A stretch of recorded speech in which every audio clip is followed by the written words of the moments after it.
എന്ന് സംശയിക്കുന്ന 2 പേരുടെ വീടുകൾ കൂടി സുരക്ഷാ സേന തകർത്തു.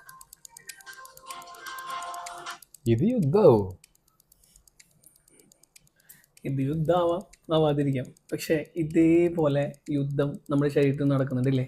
നമ്മുടെ അണുക്കളും നമ്മുടെ ഡിഫൻസ് സെൽസും തമ്മിലുള്ള യുദ്ധം. പക്ഷെ അതിൽ ഏറ്റവും ചാലഞ്ചിങ് ആയിട്ടുള്ളത് വായയിലുള്ള യുദ്ധമാണ്. വായയിലുള്ള യുദ്ധം ഭയങ്കര ചാലഞ്ചിങ് ആണെന്ന് പറയാൻ കാരണം എന്താ?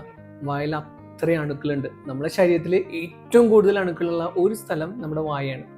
ഇത്രയും അണുക്കൾ വായ വന്നിട്ട് നമ്മുടെ മോണയിൽ അറ്റാക്ക് ചെയ്യും. മോണയിൽ അറ്റാക്ക് ചെയ്യുമ്പോൾ എന്ത് ചെയ്യും? നമ്മുടെ ശരീരത്തിലെ ഡിഫൻസ് സെൽസ് വന്നിട്ട് ഇതിനെ പ്രതിരോധിക്കുമ്പോൾ ഇതൊക്കെ നടക്കുന്നത് മോണയിലാണ് കേട്ടോ. യുദ്ധഭൂമി മോണയാണ്. ഓക്കെ, അപ്പോൾ നമ്മുടെ ഡിഫൻസ് സെൽസും അണുക്കളും തമ്മിൽ യുദ്ധം നടക്കും. ഡിഫൻസ് സെൽസ് കുറേ കെമിക്കൽസ് റിലീസ് ചെയ്യും അണുക്കളെ കൊല്ലാൻ. അണുക്കൾ ഉള്ളിലോട്ട് കയറാൻ വേണ്ടിയിട്ടും കുറേ കെമിക്കൽസ് റിലീസ് ചെയ്യും.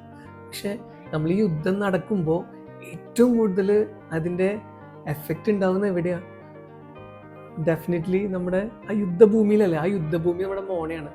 അങ്ങനെ ഇവർ തമ്മിലുള്ള യുദ്ധത്തിലാണ് മോണയിൽ നിന്ന് ചോര വരുന്നതും മോണയിൽ നിന്ന് പഴുപ്പ് വെള്ളം വരുന്നതും അല്ലെങ്കിൽ പിന്നെ മോണ ഇറങ്ങിപ്പോകുന്നതിൻ്റെ ഒക്കെ അടിസ്ഥാന കാരണം ഈ യുദ്ധമാണ്.